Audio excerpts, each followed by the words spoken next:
president's announcement. First, just to clarify, he came out and said, I'm calling upon governors to allow churches and places of worship to open up right now. Dr. Birx just said in areas where they have high cases of COVID-19, maybe they should think about waiting a week.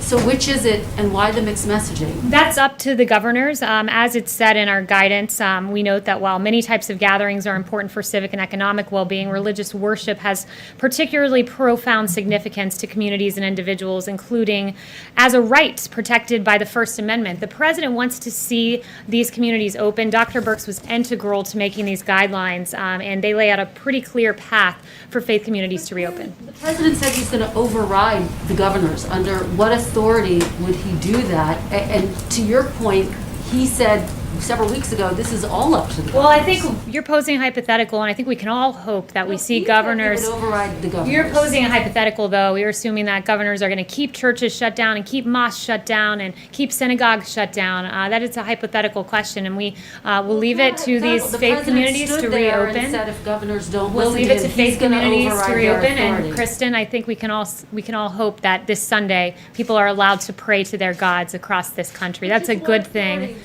And I'd also note there's detailed guidance in here about the way that you can clean your facilities, promote social distancing. So this is something that we should all look at and be thankful that we are encouraging these faith communities to reopen and do so in a safe way.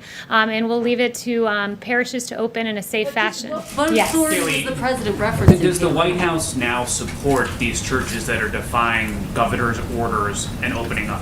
The president's been very clear. He wants churches to reopen. He wants them to do it safely. He wants them to do it in accordance with our guidance. It's laid out very detailed. It's posted now, so you can all take a look through it. And he wants to see all of those churches open in a safe If the fashion. governor does not allow that, does the White House support churches defying these executive orders? The president's been very clear. He wants to see churches reopen in accordance with his The guidelines. answer is yes. I just gave you an answer. The just president would follow like what churches to Kristen reopen asked. and do it in What accordance with the specific guidelines. provision of federal law allows the president to override a The governor's president will decision? strongly encourage every governor to allow their churches to reopen. And boy, it's interesting to be in a room that desperately wants to seem to see these churches and houses of worship stay The closed. president said Yes, that he yes. has that. Kayleigh, I object to that. I mean, I go to church.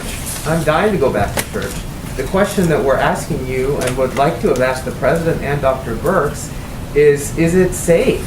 And if it's not safe, is the president trying to encourage that, or does the president agree with Dr. Birx that people should wait? Jeff, it is safe to reopen your churches if you do so in accordance with the guidelines, which are laid out very stringent detail here about promoting hygiene practices, and there are 5 bullet points, and cloth face coverings. If social distancing is not possible, it's recommended. Intensifying cleanings, promoting social distance, we lay them out meticulously.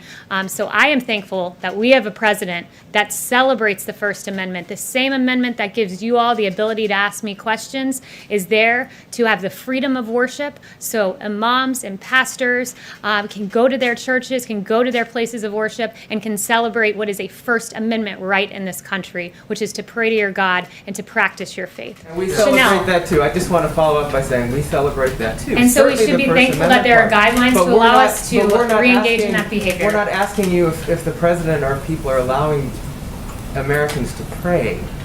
That's not the To question that gather in people their are places asking of here. worship, to attend church services, to pray together. And the president has laid out a clear path.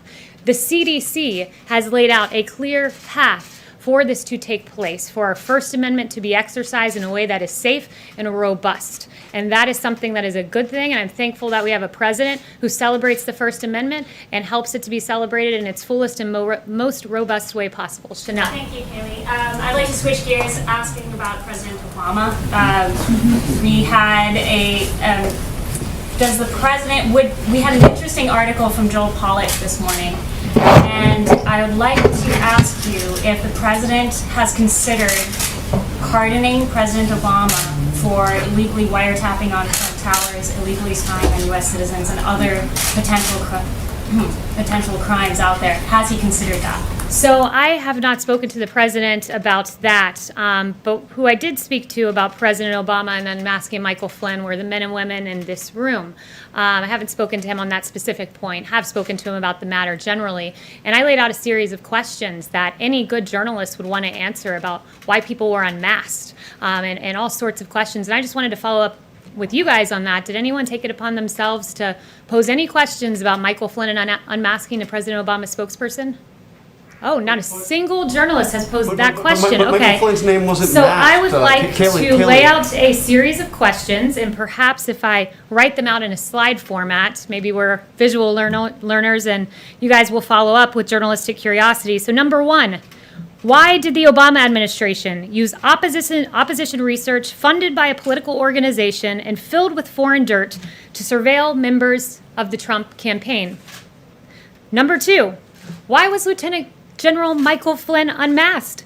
Not by the intel community entirely, but by Obama's chief of staff, by the former Vice President Joe Biden, by Susan Rice, by the Treasury Secretary. I mean, this is extraordinary. And, you know, if it were political appointees in the Trump administration, I can guarantee you I'd have questions in my inbox right now, but apparently Obama's spokesperson does not. Why was Flynn's identity leaked in a criminal act? It is a criminal act to leak the identity of Michael Flynn to the press, but it happened. Where are the questions to Obama's spokesperson? Because my team would be running around this building should this have happened under the Trump administration. Why did the DOJ, Sally Yates, learn about the unmasking from President Obama? So much for going by the book. As Susan Rice said 3 times, thou doth protest too much, Susan Rice.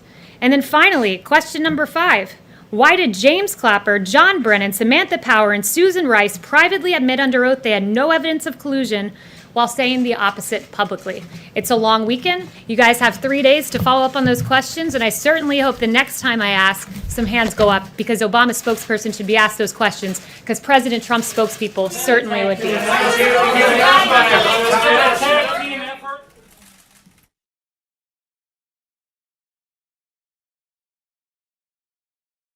All right, folks, that was awesome. Awesome. Let us know what you guys think in the comments section. And if you're new to the channel, we encourage you to subscribe and click that notification bell because we cover everything that has to do with the White House, press briefings, President Trump speeches, press conferences, and everything else in between. Thank you so much for choosing Golden State Times as your news source. Don't forget to click the thumbs up button. And once again, if you're new to the channel, subscribe and click that notification bell. If you want to get notified by Golden State Times instead of YouTube, because YouTube cannot be trusted to be sent notifications all the time, then all you have to do is send me a text message with the word Trump Live to the number 555-888. I'll put it up on your screen. As you guys can see, text the word Trump Live to the number 555-888, and you'll get notified directly by me 100% of the time whenever there is a President Trump press briefing, press conference, or speech, rally, or anything else like that. So you'll get notified by us directly instead of YouTube.